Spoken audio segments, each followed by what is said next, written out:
I-16 इसमें हम कर रहे हैं मिक्स क्वेश्चन, जिसमें ऑटम 21 लेटेस्ट क्वेश्चन है, जिसमें 16 के साथ 36 बाय डिफॉल्ट है, साथ में I-20 है, I-23 है। इस सवाल को ओपन करते हैं।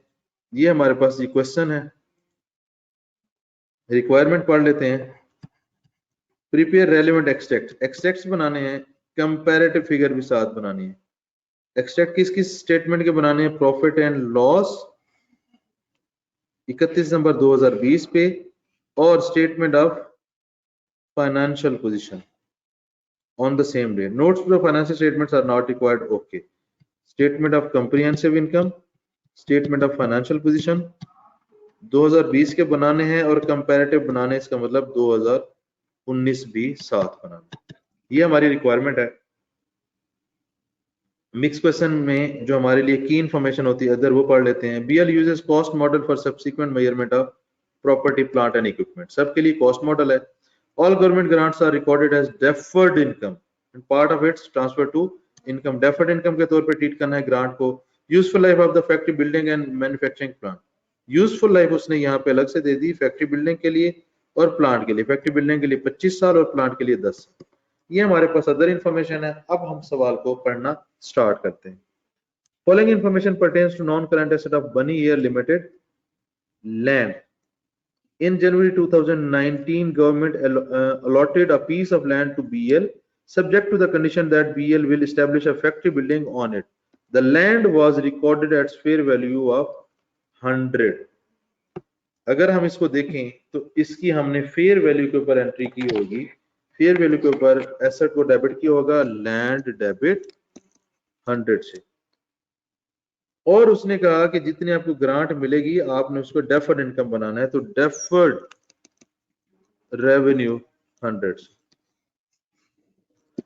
कंडीशन क्या लगा दी कि फैक्ट्री बिल्डिंग इसके ऊपर इस्टेब्लिश करनी है, तब ये आपको ग्रांट इनकम के तौर पे कंसिडर होगी। इसका मतलब अभी तक मैं इसको लायबिलिटी बनाऊंगा और मेरे पास एसेट आ गया 100 का लैंड का।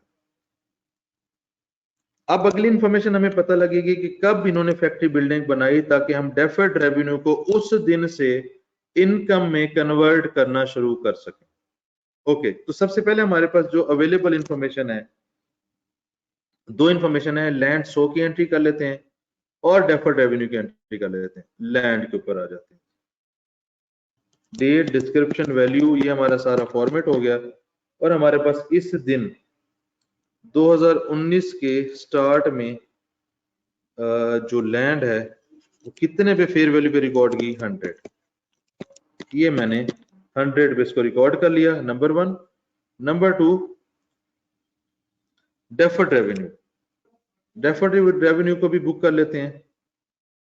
लैंड का जो डेफर्ड रेवेन्यू है 1/1/19 के ऊपर मुझे इसकी जो वैल्यू डेफर्ड रेवेन्यू में लेकर जानी है, दैट इज 100।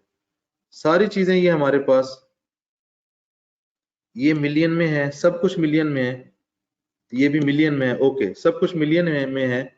मैंने यहाँ पे भी वर्किंग के साथ मिलियन लिख दिया और वर्किंग 2 में भी यहाँ मिलियन लिख दिया। अब जो हमने पढ़ा पहली लाइन में, उसको हमने अकाउंट फॉर कर लिया।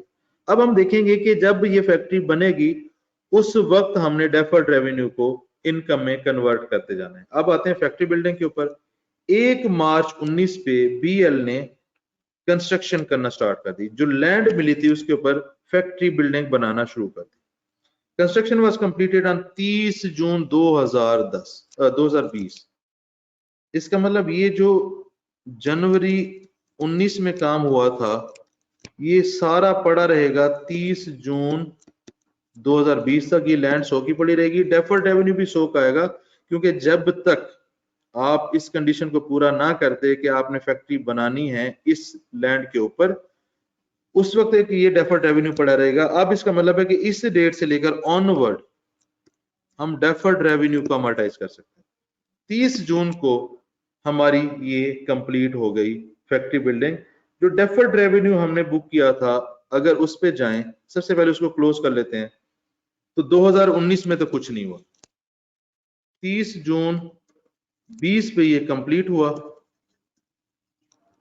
इसका मतलब 30 जून 20 को हम इसको अमर्टाइज कर सकते हैं 100, और फैक्ट्री बिल्डिंग की लाइफ थी 25 साल। हमारे पास ये टाइम है 6 महीने, यानी कि 30 जून से 31 दिसंबर 20 तक ये मेरे पास आ गया 2। 31 दिसंबर 2020 पे वैल्यू हमारे पास ये आ गई, और 31 दिसंबर 19 पे हमारे पास डेफर्ड रेवेन्यू पूरे का पूरा पड़ा हुआ। ये हमारे एक्सट्रैक्ट की वैल्यूज भी आ गई। इसमें जो अमर्टाइज हुआ वो 20 में हुआ है 2 का। ये हमने इस डेट की बेस के ऊपर ये काम कर लिया। अब आते हैं payment related to the construction of factory work as follow. अच्छा, अब साथ ही हमने डेफर्ड रेवेन्यू को कर लिया ना, लैंड को भी क्लोज कर देते हैं। आपको पता है कि लैंड के ऊपर डेप्रिसिएशन नहीं होती, तो हमारे पास 31 दिसंबर 19 पे भी लैंड 100 की रहेगी, क्योंकि सब कुछ कॉस्ट मॉडल पे है। 31 दिसंबर 20 पे भी लैंड 100 की रहेगी।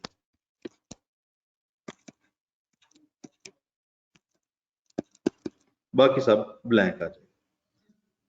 पहली एडजस्टमेंट में जो हमने पढ़ा लैंड 100 का, इसको हम इस डेट तक ले आए जब हमने एक्सट्रैक्ट्स बनाने हैं।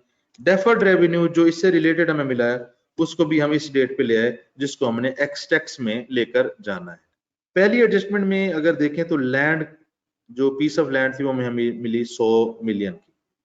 ओके, हमने उसकी एंट्री की क्योंकि उसके साथ कंडीशन अटैच थी लैंड डेबिट। अब दूसरी तरफ लाइबिलिटी बनाना या डेफर्ड रेवेन्यू वो हमें IAS 20 गाइड करता है। नीचे उसने बता दिया कि जो आपको ग्रांट मिलेगी वो डेफर्ड रेवेन्यू बनाना है, हमने डेफर्ड रेवेन्यू बना लिया। जब तक ये कंडीशन पूरी नहीं होती आप डेफर्ड रेवेन्यू को इनकम में कन्वर्ट नहीं कर सकते। ये कंडीशन पूरी हुई 30/6/2020 को। इससे ऑनवर्ड आप इसको अमर्टाइज कर सकते हैं। तो मैंने 30/6/2020 को इसको अमर्टाइज किया, क्योंकि 19 में तो ये कंडीशन पूरी नहीं हुई थी, पूरी की पूरी डेफर्ड रेवेन्यू पड़ा रहेगा। 30/6 को ये पूरा हुआ, उससे लेकर यहां तक मेरे पास हुए 6 महीने। इसको मैंने अमर्टाइज किया, इसकी लाइफ थी 25 साल, और क्योंकि 25 साल लैंड की लाइफ है उसको मैंने 25 पे डिवाइड किया, और हमारे 6 महीने इसने अमर्टाइज होना है जिसको मैंने अमर्टाइज कर दिया। अब अगर हम चलें दूसरी एडजस्टमेंट पे, तो कंस्ट्रक्शन से रिलेटेड हमने मल्टीपल पेमेंट्स की।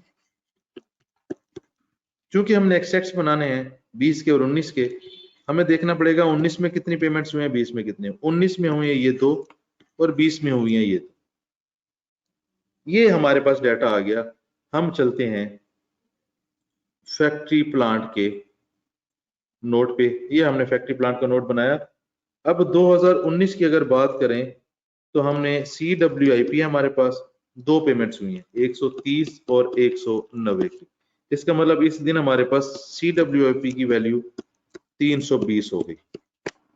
और हमारे पास फिर 2020 में पेमेंट्स हुई CWIP वाली कितनी, 180 प्लस 100। मेरे पास 2 पेमेंट्स की डिटेल थी, वो मैंने दोनों लिख ली अभी तक जो मैंने पढ़ा। मेरे पास 2 पेमेंट्स की डिटेल थी, वो मैंने दोनों लिख ली अभी तक जो मैंने एडजस्टमेंट में पढ़ा। क्वेश्चन में दोबारा देख लेते हैं, ये मैंने चारों एडजस्टमेंट्स पुट कर दी। आगे चलते हैं।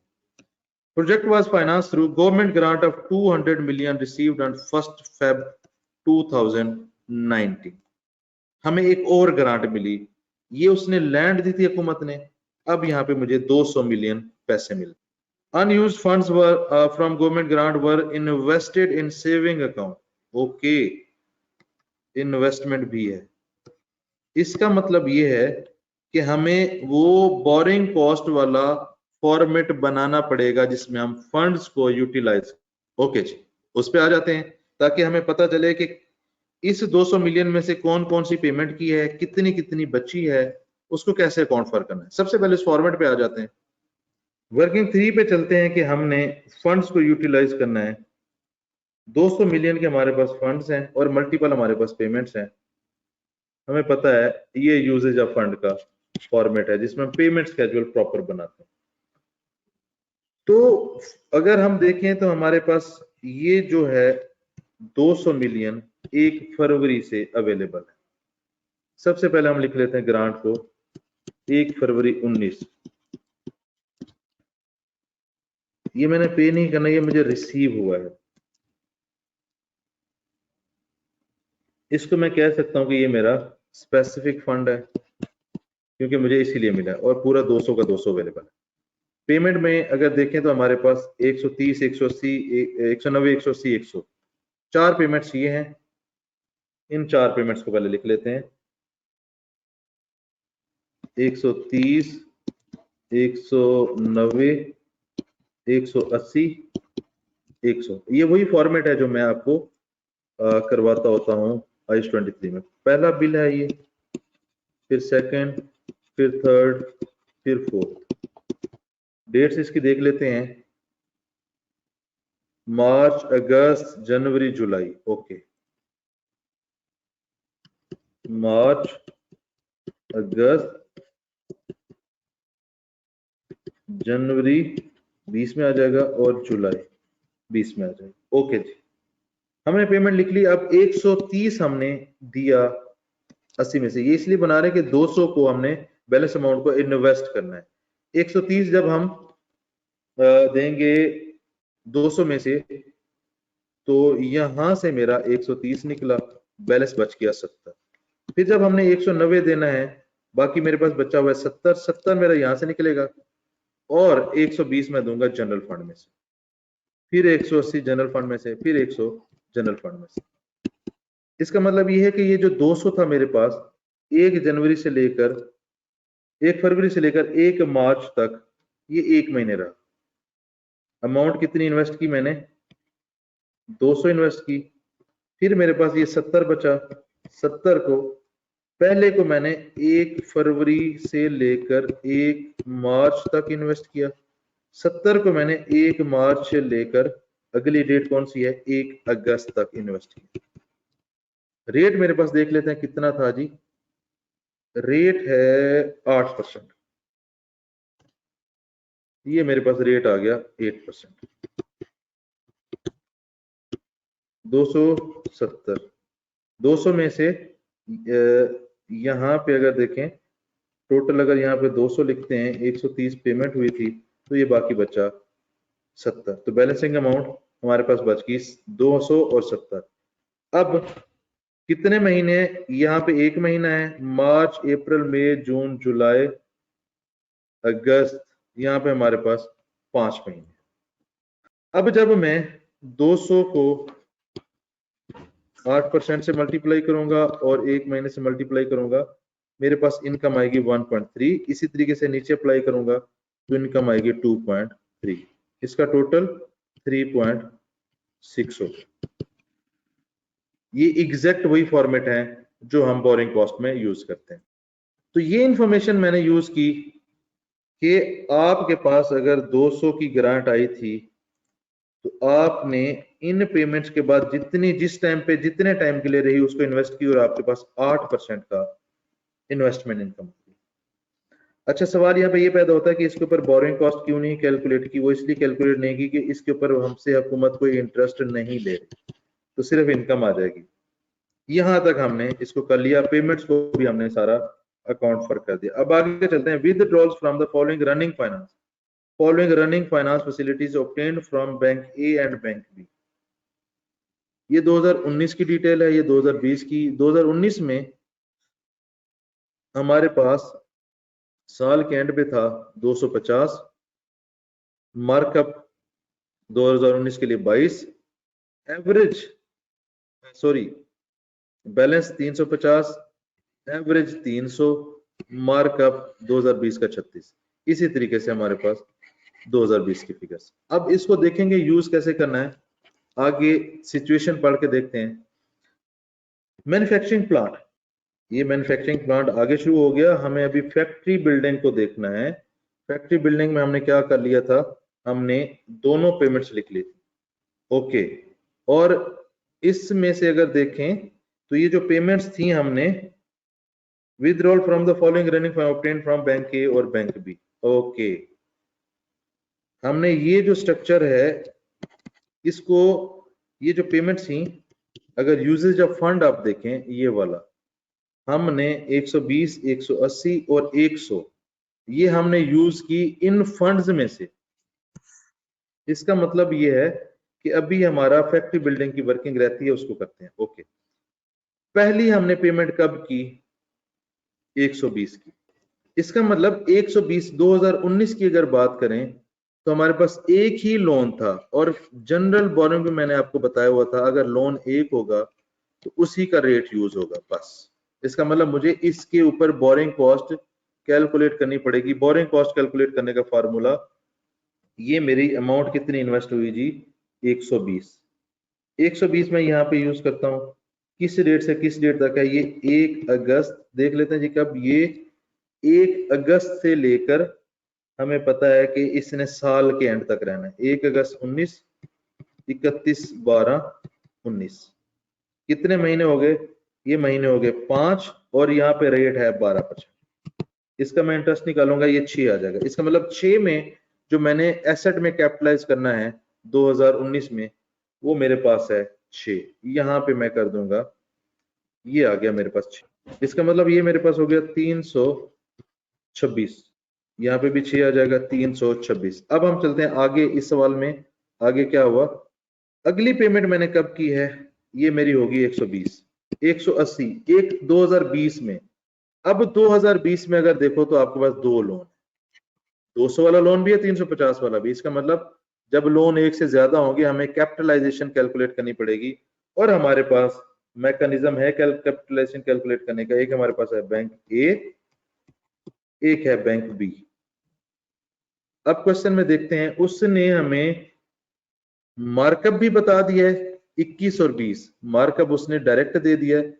2019 में 36 है और 2021 में ये आ गया मेरे पास 19 का, और ये आ गया 20 का। ठीक है जी। फिर क्वेश्चन में चलते हैं। मुझे आउटस्टैंडिंग लोन चाहिए होता है, उसने खुद ही कैलकुलेट करके दे दिया ये वाला। 2020 का जो एवरेज था वो मेरे पास 300 है, और 2019 का एवरेज 150 है। हम अपनी वर्किंग में यूज करेंगे 300 और 150। अब ये पूरे साल रहा है 12/12, 12/12, और इस इंटरेस्ट का रेट है 12%, ये हमने यूज किया। दूसरी का रेट कितना है जी? 14%। तो इन दोनों रेट्स को यूज करके उसने खुद ये कैलकुलेट करके दे दिए। मैं इसका टोटल करूंगा, ये मेरे पास आ गया 57। फिर इनका टोटल करूंगा, ये आ गया 450। 100 से मल्टीप्लाई किया, कैपिटलाइजेशन रेट आ गया 12.67%। अब जो 2020 में मैंने ये फंड यूज किया, यहाँ पे जो मैंने 180 फंड यूज किया, एक को 180 का फंड यूज किया, एक 20 क्यू, और इसको मैंने एक 20 से लेकर कहां तक यूज किया जी? 30 साल का एंड, नहीं, साल का एंड यहाँ पे खत्म होता है, यहाँ पे एसेट बन गया। इसका मतलब ये हो गया 6 महीने। कैपिटलाइजेशन से 12.67% आ गया। ये मेरे पास हो गया 19। नहीं, इसको हमने इस साल पे रोक दिया था, इसका मतलब ये अगले साल में आके ऐड हो जाएगा। रीजन क्या है? क्योंकि इसने एसेट बनने के एंड तक रहना है। इन दो के साथ जब मैं 6 महीने और ये रेट यूटिलाइज करूंगा तो ये मेरे पास आ जाएगा 19। इसका मतलब 2020 के कैपिटलाइजेशन की जो मेरे पास वैल्यू आ गई वो आ गई 19। Borrowing cost, borrowing cost.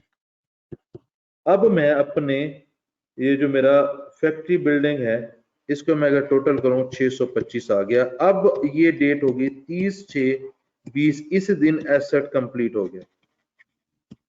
इसका मतलब इसकी मैं अब 31/12 के ऊपर डेप्रिसिएशन भी चार्ज कर सकता हूं।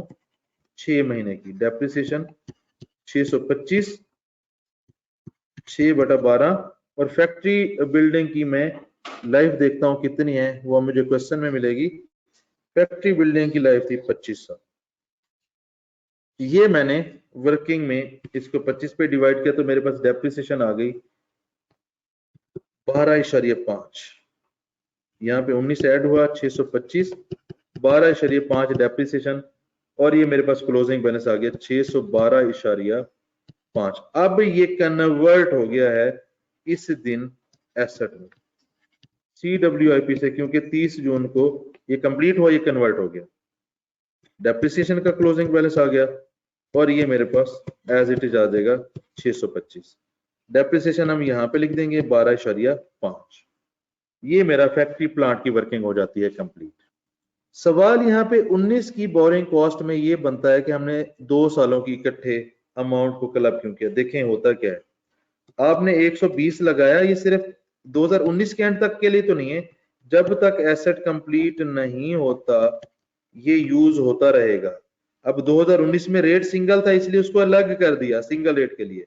अब 2020 में हमारे पास रेट आ गया कैपिटलाइजेशन, 2020 के ऊपर भी कैपिटलाइजेशन रेट लगेगा 120 पे और 180 पे भी कैपिटलाइजेशन रेट लगेगा, इसलिए इसको अलग कर दिया क्योंकि 19 में एक रेट था 20 में 2 थे तो कैपिटलाइजेशन निकाली। अब इन दोनों को सम करना है, उस पे ये कैपिटलाइजेशन रेट लगेगा तो हमारे पास 19 आंसर आ जाएगा। अब हम आगे हैं आखिरी प्लांट के ऊपर, इसको देखते हैं इसके साथ क्या करना है। Manufacturing plant was purchased on 1 अगस्त 2020 के 1 अगस्त को हमने इसको परचेज किया at a cost of 420 million. 240 million was finance through an interest free loan. ले जी एक और ग्रांट आ गई। सबसे पहले हम देखते थे हमारा एसेट कितने का है। हम अपनी वर्किंग को 1 अगस्त पे मेरे पास आ गया, ये 1 अगस्त 20 पे कॉस्ट आ गई 420।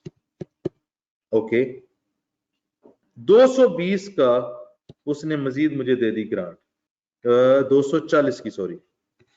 ओके, ग्रांट पे आते हैं। हमने यहाँ पे 200 वाली वर्किंग अभी हम दोबारा वो मिस कर गए, उसको कर लेते हैं। 1/8/20 पे मुझे जो ग्रांट मिली 240 में। ओके, और ग्रांट के बारे में उसने कहा था कि इसको डेफर्ड इनकम के तौर पे ट्रीट करना है। तो यहां से मुझे 420 एसेट का मिला, 240 ग्रांट का मिला। Loan will be forgiven if the plant is operated for at least 4 years. अगर 4 साल वो इसको ऑपरेट करता है तो लोन माफ हो जाएगा। Upon acquisition there is a reasonable assurance that BL will comply this condition. Best हो गया कि हम इस कंडीशन को पूरा कर लेंगे। अब हम देखें फैक्ट्री प्लांट की जो लाइफ थी वो है 10 साल। सबसे पहले तो हम इस ग्रांट को क्लोज कर लेते हैं। 2020 में खड़े हैं, 31/12/2020 पे आते हैं, इसको अमोर्टाइज करते हैं। वो 4 साल कंडीशन है हमारे पास। अगस्त से स्टार्ट हुआ है, अगस्त सितंबर अक्टूबर नवंबर दिसंबर 5 महीने, ये हमारे पास आ जाएगी अमोर्टाइजेशन 10, ये बच के 2030। अच्छा, हमने ऊपर जो हमें मिली थी फरवरी में 200 की ग्रांट, उसको हमने नहीं लिखा था, 200 लिख लेते हैं 2019 में। अब मजे की बात यह है कि एसेट वो कंप्लीट हुआ था 30 जून को, इसका मतलब 31 दिसंबर 19 पे ये ऐसी रहेगी, 30 जून पे ये कंप्लीट हुई। अब 30 जून पे कंप्लीट हुई तो अब हम इसको एमोर्टाइज कर सकते हैं कब, 31/12/20 पे 200 डिवाइडेड बाई इसकी लाइफ थी 25 साल और हमारे पास टाइम है 6 महीने, ये होगी 4, ये होगी 96। इसका मतलब 19 के एंड पे ये वैल्यू, 20 के एंड पे ये वैल्यू। यहाँ पे 19 है ही नहीं, 20 के एंड पे हमारे पास ये वैल्यू आ गई। ये हमारे पास गवर्नमेंट ग्रांट्स हो गई। और अब आते हैं प्लांट के ऊपर। प्लांट हमने कहां पे लिखा है, यहाँ पे लिखा प्लांट हमारा रेडी टू यूज है, इसको साल के एंड पे ले आएंगे। डेप्रिसिएशन 420, लाइफ इसकी 10 साल है, टाइम इसका 5 साल है, तो डेप्रिसिएशन कितनी आ जाएगी 17.5। ये 17.5 आ गया, यहाँ से 17.5 निकलेगा तो मेरे पास क्लोजिंग बैलेंस हो जाएगा 402.5, यहाँ पे आ गया 17.5। तो ये मेरे 3 एसेट जो थे, land, factory building, manufacturing plant, ये हमने कर लिया। फैक्ट्री बिल्डिंग से रिलेटेड हमारे पास पहले हमारे पास लैंड से रिलेटेड थी ग्रांट, वो जब कंप्लीट हुआ उसको अमोर्टाइज करना स्टार्ट कर दिया। फिर इसी से रिलेटेड हमें कैश मिला, ये लैंड पीस ऑफ लैंड था, ये कैश मिला, इसको हमने अमोर्टाइज कर लिया।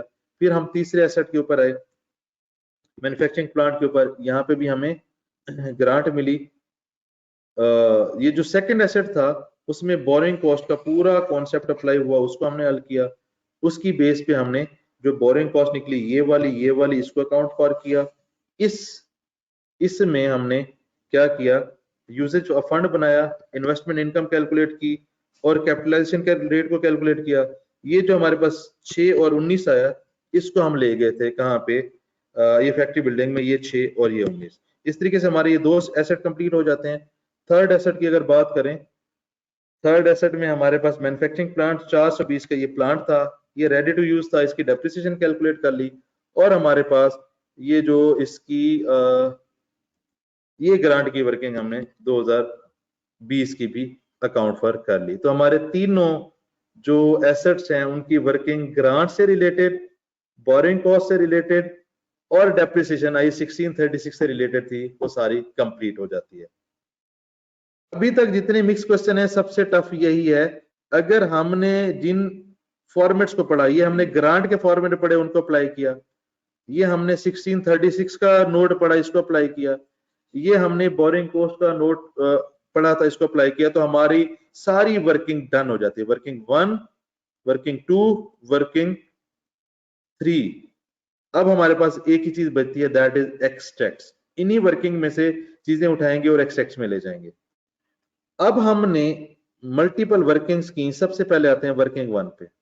वर्किंग 1 में देखते हैं हमारे पास है लैंड जी। हम आते हैं एक्सट्रैक्ट्स के ऊपर।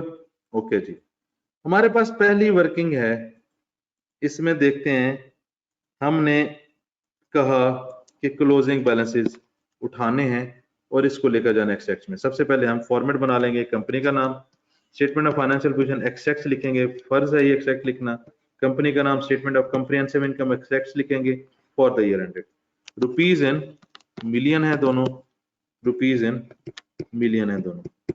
पहले वर्किंग नोट में हमें पता चला लैंड की क्लोजिंग बैलेंसेस।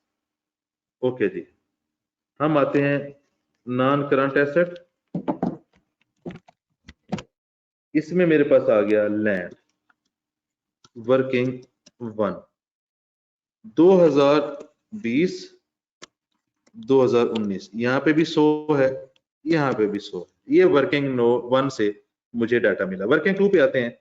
क्लोजिंग बैलेंसेस साल के एंड पे ये है 2020 के एंड पे, और 2019 के एंड पे मेरे पास कितना है जी, ये वाला। ठीक है जी, 326 और 612.5। 326 ये मेरे पास है फैक्ट्री बिल्डिंग, 612.5 और 326। इसमें और क्या है मेरे पास वो देख लेते हैं। इस साल के दौरान 2 दफा बोरिंग कॉस्ट ऐड हुई, ये कैपिटलाइज होगी, वो तो हमने लिख ली। 2020 में मेरे पास क्या है जी, डेप्रिसिएशन 12.5 ड्यूरिंग द ईयर। इसका मतलब 2020 में मेरे पास डेप्रिसिएशन है किसकी, फैक्ट्री बिल्डिंग की। 2020 2019 12.5, पिछले साल में इसकी डेप्रिसिएशन नहीं है, तो वर्किंग नोट में हमें ये मिला। ओके जी, अगले वर्किंग नोट में चलते हैं। 2019 में था नहीं, ये 2020 के एंड पे 402.5 ये हमारा क्लोजिंग बैलेंस है प्लांट का। 2019 में नहीं था ये, 2020 में आ गई 402.5।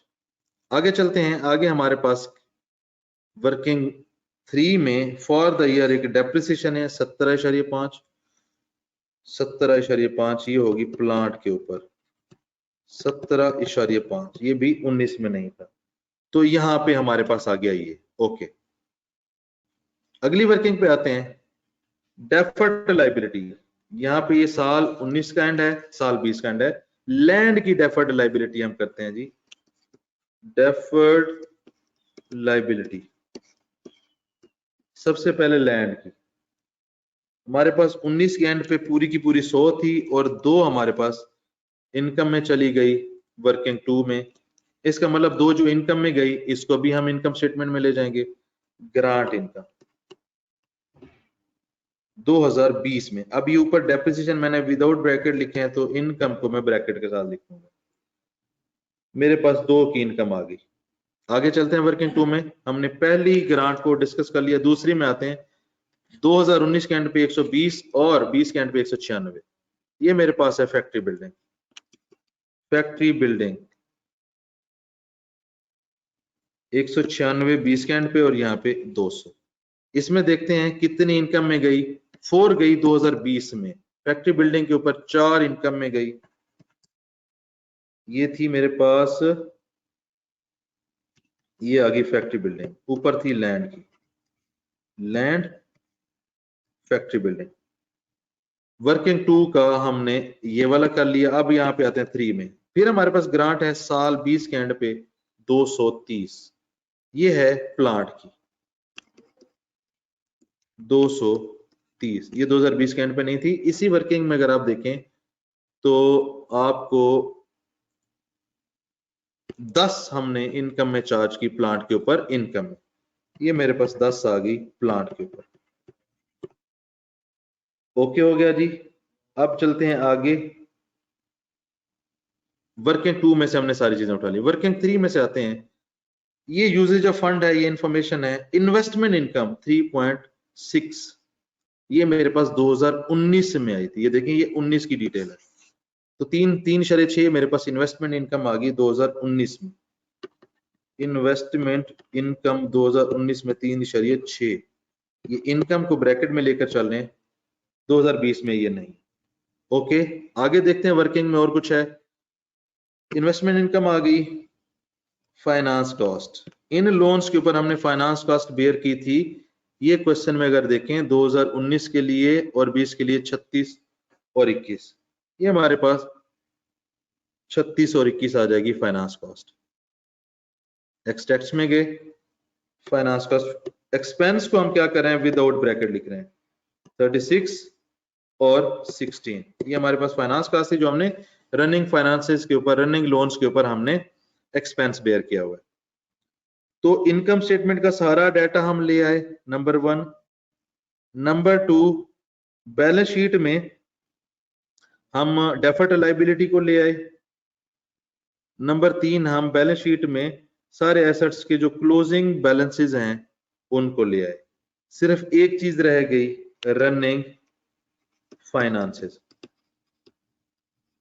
रनिंग फाइनेंसेस हमें क्वेश्चन से पता लगेगा कि 2020 के एंड पे कितना था, 2019 के एंड पे कितना था। 20 के एंड पे हमारे पास क्लोजिंग बैलेंस था 250 और 19 के एंड पे 250, 20 के एंड पे 350। ओके, जो 2019 के एंड पे है जाहिर सी बात है वो 2020 के एंड पे भी गया होगा 250। यहाँ पे हमारे पास आ जाएगा, नहीं दोबारा देख लेते हैं, 250 था 2019 के एंड पे एक ही था 250, 2020 के एंड पे ये दो है, सॉरी 350 और 200, इसका मतलब 550 दोनों को मिलाकर ये मेरे पास आ गया 550 मिल गया। दोनों को मैंने टोटल किया तो 550 हो गया। तो अगर आप देखें वर्किंग 1 सिंपल वही नोट बना, लैंड का, बिल्डिंग का, मैन्युफैक्चरिंग प्लांट का। लैंड के साथ इसकी ग्रांट को डिस्कस किया, फिर वापस आए, फिर फैक्ट्री बिल्डिंग के साथ इसका हमने पूरा आईएस 23 को डिस्कस किया, इसमें कैपिटलाइज किया, फिर इसको डेप्रिशिएट किया, और इससे रिलेटेड जो हमारे पास ग्रांट थी बिल्डिंग से रिलेटेड उसको डील किया, फिर वापस आए, फिर हमारे पास प्लांट आया, प्लांट से रिलेटेड हमने इसकी ग्रांट को डिस्कस किया और यहाँ पे हमने प्लांट को डिस्कस किया। तो हमारी सारी वर्किंग एग्जैक्टली उन्हीं वर्किंग नोट्स के ऊपर है जो हमने इंडिविजुअल स्टैंडर्ड्स में पढ़े हैं। जब ये हमारी वर्किंग पूरी हो जाती है फिर हम एक्सट्रैक्ट्स में आए, हर एक वर्किंग नोट को, वर्किंग नोट 1 में लैंड उसकी क्लोजिंग बैलेंसेस उठाए, working note 2 closing balance sheet में और for the year depreciation income statement में, फिर मैन्युफैक्चरिंग प्लांट में आए, क्लोजिंग बैलेंस शीट में, for the year income statement में, फिर हम वर्किंग 2 पे आए, क्लोजिंग बैलेंसेस डेफर्ड लायबिलिटीज के बैलेंस शीट में, और जो चार्ज हुआ इनकम 2, 4 और 10 ये हम ले गए इनकम स्टेटमेंट में। फिर हम आए वर्किंग 3 पे।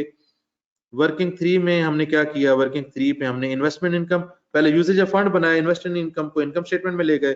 फाइनेंस कॉस्ट जो 36 और 21 है ये हमने रनिंग फाइनेंसेस के ऊपर पे कर दी थी, इसको हम इनकम स्टेटमेंट में ले गए, और ये हमारे इस तरीके से एक्सट्रैक्ट्स भी कंप्लीट हो जाते हैं। जस्ट हमने वर्किंग की है, क्लोजिंग बैलेंसेस को हम ले गए हैं बैलेंस शीट में, और फॉर द ईयर जो दरमियान में हुए उसको हम ले गए इनकम स्टेटमेंट में। और इस तरीके से जो सबसे टफ क्वेश्चन है हमारा मिक्स क्वेश्चन में, ये याद रखिएगा, मिक्स टॉपिक्स में, सॉरी मिक्स टॉपिक्स में सबसे टफ क्वेश्चन यही है, लेटेस्ट क्वेश्चन भी यही है, जिसको हमने अपने फॉर्मेट स्ट्रक्चर यूज करके बड़े आसानी से हल कर लिया। आपके रनिंग लोन्स चल रहे थे, आपने उसके ऊपर इंटरेस्ट तो पे करना है, आपने क्या एंट्री की होगी, इंटरेस्ट डेबिट लायबिलिटी क्रेडिट। जब आपने उसको एसेट में कैपिटलाइज किया जितनी भी अमाउंट से, आपका एसेट डेबिट हो गया, इनकम क्रेडिट होगी ना, तो रिवर्स हो जाता है।